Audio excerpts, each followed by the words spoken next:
ගුඩාල් සත්වලවලින් බොහෝ දෙනෙකුට මේක අරුම පුදුම නමක් නම් නෙමෙයි.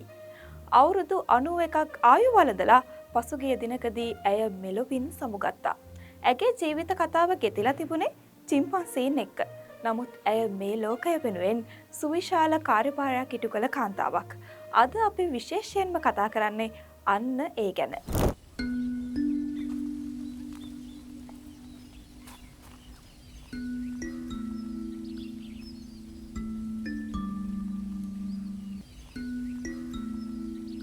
චිම්පන්සීන් සම්බන්ධයෙන් ලෝක ප්‍රසිද්ධ පර්යේෂණ සිදු කළ ජේන් ගුඩාල් උපත ලැබුවේ 1934 අප්‍රේල් 3 වනදා.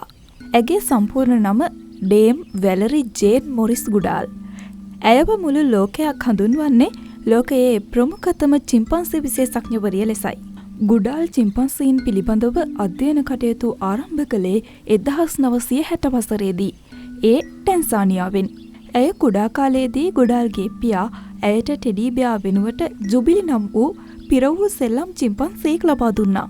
ඒ සඳහා ඇති වූ ඇල්ම ඇය සතුන්ට මෙතරම් ආදරය කිරීමට මඟ පෑදූ බවයි ජේන් ප්‍රකාශ කර තිබුණේ. කෙසේ වෙතත් ඇගේ මවගේ මිතුරන් මේ සෙල්ලම් චිම්පන්සියාට බිය වී ඇති බවයි වාර්තා වන්නේ. 2000 වසර වන විටත් මේ සුරතල් චිම්පන්සියා ඇයත් සමග සිට තිබෙනවා. ඇය ටැන්සානියාවේ ගොම්බේ ස්ට්‍රීම් ජාතික වනෝද්‍යානයේ කසකලා චිම්පන්සි ප්‍රජාවේ චිම්පන්සියන්ගේ සමාජීය සහ පවුල් ජීවිතය පිළිබඳ දශක 6කට වැඩි ශේෂ්ත්‍ර පර්යේෂණ සිදු කිරීම පිළිබඳව වඩාත් ප්‍රසිද්ධයි. චිම්පන්සීන් සහ මිනිසුන් අතර පවතින සම්බන්ධතාවයන් පිළිබඳ ඇය සිදු කළ පර්යේෂණ වලින් බොහොමයක් කරුණු අනාවරණය කර ගැනීමට හැකි වෙලා තිබෙනවා. ඒ වගේම තමයි එම කරුණු මිනිසා තුළ චිම්පන්සීන් කෙරෙහි තිබූ මතයන් වෙනස් කිරීමට හේතු වුණා. ඒ වගේම තමයි චිම්පන්සීන්ගේ හැඟීම් හඳුනා ගන්නටත් ඇයට හැකි වෙලා තියෙනවා. ඔවුන් ශාකභක්ෂක පමණක් නොවන බව සොයාගත්තේද ජේන් ගුඩාල්.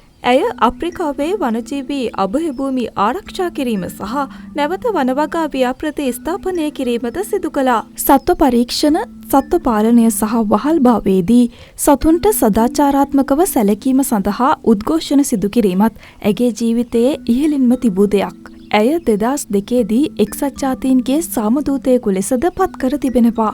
චිම්පන්සීන් සුරැකීම සම්බන්ධයෙන් වන සංගම් ව්‍යාපෘති රැසකට ගුඩාල් සිය දායකත්වය ලබා දුන්නයි. ඇය සැමවිටම සතුන් සහ අප්‍රිකාව කෙරෙහි ආකර්ෂණය වී සිටියා. ලෝකයේ බොහෝ දෙනෙක් කතා කරන්නේ ඇය චිම්පන්සීන් වෙනුවෙන් කරපු දේවල්. ඒත් ඇය ලෝකයේ පැවැත්ම වෙනුවෙන් මිනිසුන්ගේ හෙට දවස වෙනුවෙන් තමන්ගේ මුළු ජීවිතයම කැප කරපු අයෙක්. ජේන්ගේ පරිසර ක්‍රියාකාරීත්වය හිතා ගන්නට බැරි තරම් ගැඹුරට පිහිදුණු එකක්.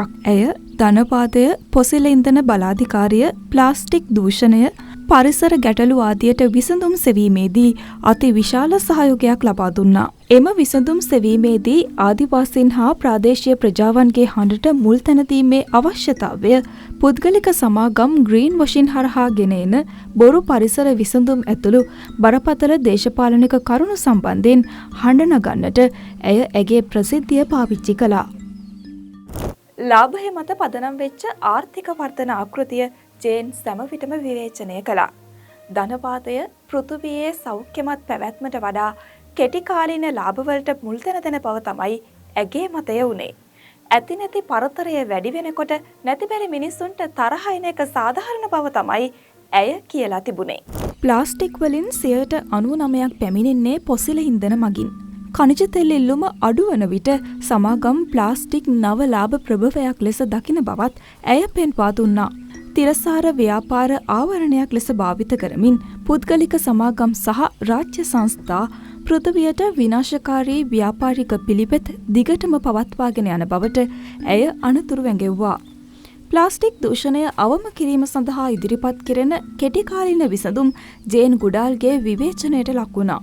ප්‍රතිචක්‍රීකරණ මිත්‍යාවන්, වෙළඳ ප්‍රචාරණ ප්ලාස්ටික් නිෂ්පාදනය අඩු කිරීමට සහ නිස්සාරණ කර්මාන්ත මැඩපැවැත්වීමේ හදිසි අවශ්‍යතාවයන්ගේ අවධානය වෙනතකට යොමු කරන බවයි ඇගේ මතය වුණේ. පරිසර ගැටලු සඳහා විසඳුම් සෙවීමේදී පෙරටුගාමී ප්‍රජාවන් බැහැර කිරීමට එරෙහිවත් ඇය විරුද්ධත්වය පළ කළා.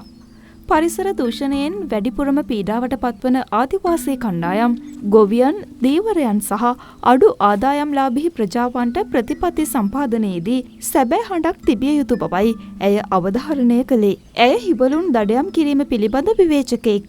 2004 වසරේදී දඩයම් පනත සංශෝධනය කිරීමේ කොන්සර්වේටිව් අගමැති ඩේවිඩ් කැමරන්ගේ සැලැස්මට විරුද්ධ වෙමින් 2015දී පාර්ලිමේන්තු මන්ත්‍රීවරුන්ට ලිපියක් අත්සන් කිරීමටද ඇය කටයුතු කළා.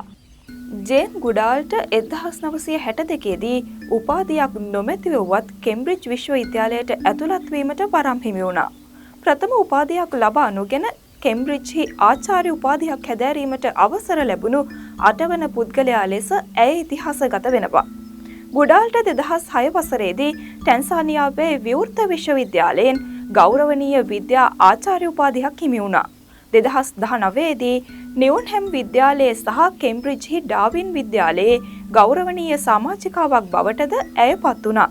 එහිදී ඇයට ගෞරව ආචාර්ය උපාධියක්ද පිරිනමා තිබෙනවා. 1977දී ඇය ජේන් ගුඩාල් ආයතනය පිහිටවනු ලැබුවා. ගුඩාල් චිම්පන්සියන් සහ ඔවුන්ගේ වාසස්ථාන ආරක්ෂා කිරීමේ උත්සාහයේ ගෝලීය නායිකාවක්. ඇය විවෘත පාරිසරික උපදේශකවරියක්ද වුණා. ගුඩාල් ඇගේ පදනම සමග එක්ව ලෑන්සැට් මාලාවේ චන්ද්‍රිකා ඡායාරූප භාවිත කරමින් බටහිර අප්‍රිකාවේ චිම්පන්සියන් සහ ප්‍රාදේශීය ප්‍රජාවන්ට වන විනාශය නිසා සිදුවන බලපෑම් වලට පිළියම් යෙදීම සඳහා ගම්වැසියන්ට ක්‍රියාකාරකම් අඩු කර ඔවුන්ගේ පරිසරය ආරක්ෂා කරගන්නේ කෙසේද යන්න පිළිබඳ තොරතුරු ලබා දුන්නා. ඒ එක්සත් ජනපද ජාතික ගුවන් යානා සහ අභ්‍යවකාශ පරිපාලනය සමග සහයෝගයෙන් ඇය කළ සේවය උදෙසා ගෞරව නාම විශාල ප්‍රමාණයක් සහ සම්මාන 50කට අධික සංඛ්‍යාවක් හිමිව ඇති බවයි විදෙස් මාධ්‍ය වාර්තා කරන්නේ. ඇය තම ජීවිත කාලය පුරාවට කළ ගවේෂණ වලින් ලත් දැනුමෙන් කෘති 30කට අධික ප්‍රමාණයක් රචනා කර තිබෙනවා. ජේන් ගුඩාල්ගේ ජීවිත කතාවලලා නිර්මාණය වී ඇති චිත්‍රපට සංඛ්‍යාව 40කට අධිකයි. සත්වයින්ට වගේම මනුෂ්‍ය වර්ගයාටත් ලෝකයේ පැවැත්මටත් ජේන් ගුඩාල් සිදු කළ මෙහෙය අතිවිශාලයි. පසුගිය දිනකදී ඇය සිය දිවිසැරිය නිමා කළේ විශාල රික්තකයක් ඉතුරු කරමින්. ඇය ඇගේ මුළු ජීවිතයම කැප කළේ ලෝකයේ හෙට දවස වෙනුවෙන්. අපිටත් පුළුවන් ඇය කළ සේවයට වටිනාකමක් ලබා දෙන්න. අපි අපිට හැකි විදිහට අපේ ලෝකය සුරකින්නට දායක වෙලා අපේ යුතුයකම ඉටු කරමු.